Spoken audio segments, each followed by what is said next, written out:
सत्तन और आप देख रहे हैं खबर 100 न्यूज। आइए नजर डालते हैं आज की कुछ खास खबरों पर, लेकिन उससे पहले एक नजर आज की हेडलाइंस की ओर। प्रदेश गृह मंत्री नरोत्तम मिश्रा का बयान, प्रदेश में कोरोना की स्थिति नियंत्रित। गृह मंत्री बोले, संभावित तीसरी लहर की व्यवस्थाओं में जुटी सरकार। मध्य प्रदेश सीएम शिवराज ने बुलाई कैबिनेट की बैठक में कई मुद्दों पर हुई चर्चा। बैठक को लेकर गृह मंत्री बोले, जनहित में कई जरूरी फैसले लिए गए। भाजपा विधायक रामेश्वर शर्मा ने सीएम को लिखा पत्र, मध्य प्रदेश सीएम शिवराज सिंह चौहान से की प्रदेश में जनसंख्या नियंत्रण कानून बनाने की मांग।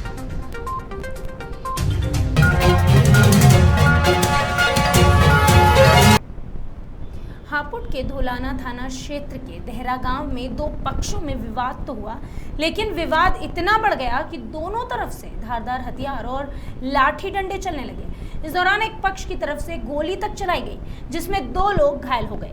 हालांकि पुलिस प्रशासन गोली चलने की बात को सिरे से नकार रहा है। डॉक्टर गोली चलने की आशंका जता रहे हैं। पुलिस की अगर माने तो विवाद किस बात पर हुआ, इसकी जांच अभी की जा रही है।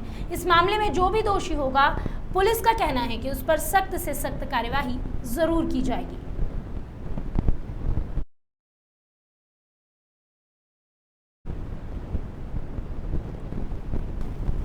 मंगलवार को मध्य प्रदेश के गृह मंत्री नरोत्तम मिश्रा ने मीडिया से बातचीत की। मीडिया से बातचीत करते हुए गृह मंत्री ने बताया कि कोरोना संक्रमण नियंत्रण में है। उन्होंने कहा कि तीसरी लहर की संभावनाओं पर तैयारी जारी है। इस मौके पर नरोत्तम मिश्रा ने यह भी बताया कि प्रदेश में 176 ऑक्सीजन प्लांट लगाए जाने हैं, जिनमें से अभी तक 27 ऑक्सीजन प्लांट तैयार हो गए हैं। इन सभी के बीच मिश्रा ने कांग्रेस के आरोपों पर पलटवार भी किया। उन्होंने कहा कि कांग्रेस तीसरी लहर की चिंता तो करते हैं, लेकिन किसी गरीब के पास मदद के लिए नहीं जाते। कोरोना पे लगातार नियंत्रण सरकार रखे हुए है। कल स्वयं मुख्यमंत्री जी ने विस्तार से कोरोना की समीक्षा की। तीसरी लहर के पहलुओं को भी छुआ और तीसरी लहर की तैयारियों की भी समीक्षा की। ऑक्सीजन प्लांट प्राथमिकता पे रखे। 27 ऑक्सीजन प्लांट हमारे लग चुके हैं। आने वाली 15 तारीख तक इतने लग जाएंगे और अगस्त माह तक हम लगभग पूर्णता की ओर होंगे। 176 कुल ऑक्सीजन प्लांट हमें लगाना। मध्य प्रदेश की औद्योगिक राजधानी है इंदौर। धीरे धीरे अब ये आपराधिक राजधानी भी बनती जा रही है। ये कहने में कतई हम ये कहेंगे कि ये कहना गलत नहीं होगा कि इंदौर में चोरों के हौसले बुलंद होते जा रहे हैं। एक तरफ जहां यहाँ के आईजी डीआईजी बड़े बड़े दावे करते हैं कि इंदौर में स्थिति को हमने नियंत्रण में ले लिया है, वहीं दूसरी ओर अब यहाँ चोर अपना आतंक मचाने लगे हैं। हाल ही में राजेंद्र नगर थाना क्षेत्र में चोरों ने चोरी की वारदात को अंजाम दिया। यहाँ वीर विहार कॉलोनी में बीती रात हथियारबंद 10 बदमाशों ने एक फर्नीचर व्यापारी की कार पर हाथ मारा। वे हथियार लहराते हुए कॉलोनियों में पहुंचे और कार चोरी कर ले गए। बताया जा रहा है कि घटना सुबह 5 बजे की है। दरअसल सुबह फर्नीचर व्यवसायी अंकित ने अपने घर की खिड़की से झांक कर देखा तो उनके होश ही उड़ गए। उनकी कार को 4 से ज्यादा चोर घेरे हुए खड़े थे। एक चोर कार का लॉक तोड़ने में लगा हुआ था और बाकी के चोर अपने हाथों में हथियार लहरा रहे थे। इसके चलते अंकित ने शोर नहीं मचाया। फरियादी की शिकायत पर पुलिस ने मामला दर्ज किया और जांच पड़ताल शुरू कर दी। थाना प्रभारी का कहना है कि सीसीटीवी फुटेज के आधार पर चोरों की गैंग की तलाश की जा रही है। 3:15 या 16 मिनट पे 8 से 10 लोग आए और सभी लोगों के पास हथियार बंद थे। 3 लोग आगे गए, 3 लोग पीछे गए और बाकी के लोग गाड़ी की दरवाज़ा तोड़ने का प्रयास कर रहे थे। दरवाज़ा का लॉक तो टूट गया। उसके बाद जो सेंटर लॉकिंग की आवाज़ थी, उसके बाद हमारी छोटे भाई की नींद खुली तो उन्होंने मुझे जगाया कि अपनी गाड़ी कुछ लोग लेके जा रहे हैं, आप उठिए। तो उसके बाद मैं नीचे आया, उसके पहले हमारी गाड़ी निकल चुकी थी। परसों के दिन रात को 3 बजे के करीब 7-8 लोग हैं और वो लोग इसमें एंट्री करी है इस तरफ से, जंगल की तरफ से, और बढ़िया अच्छे हथियार लेके आए हैं।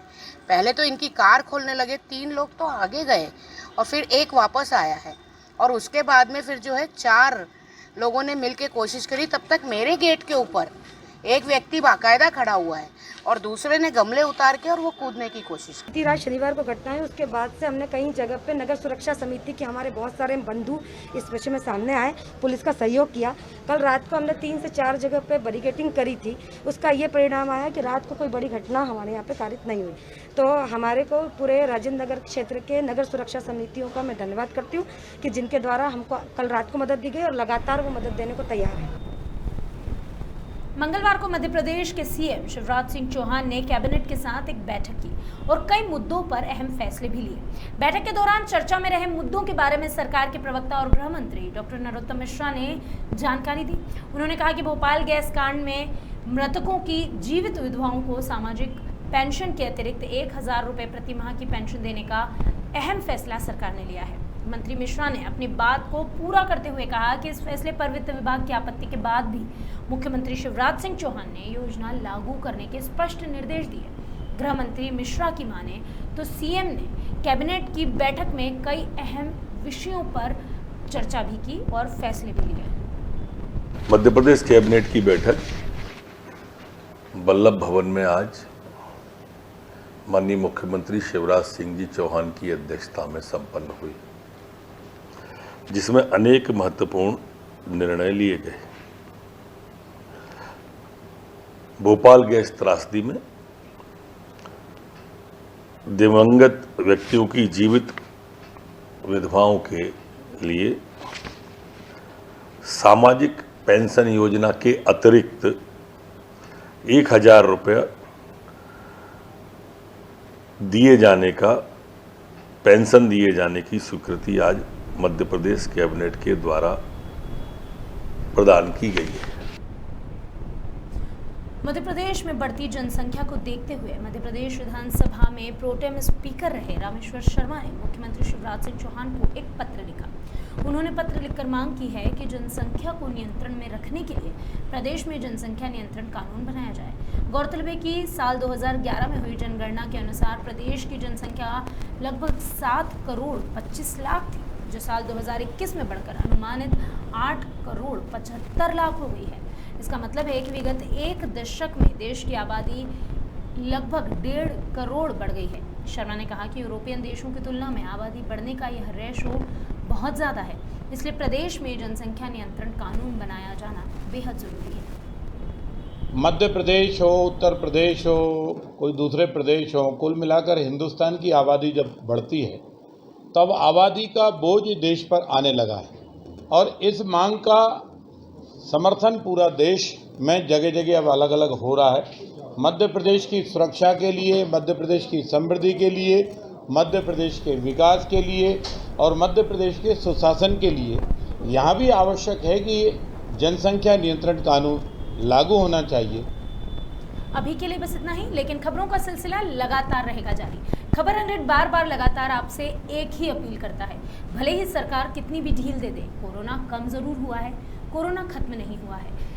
जब तक आप वैक्सीनेटेड नहीं हो जाते और जब तक हम जड़ से कोरोना को खत्म नहीं कर देते, तब तक अपना ख्याल रखिए, अपनों का ख्याल रखिए और साथ ही साथ वैक्सीनेटेड हो जाइए। और देखते रहिए खबर 100 न्यूज़, जनता की बुलंद आवाज़।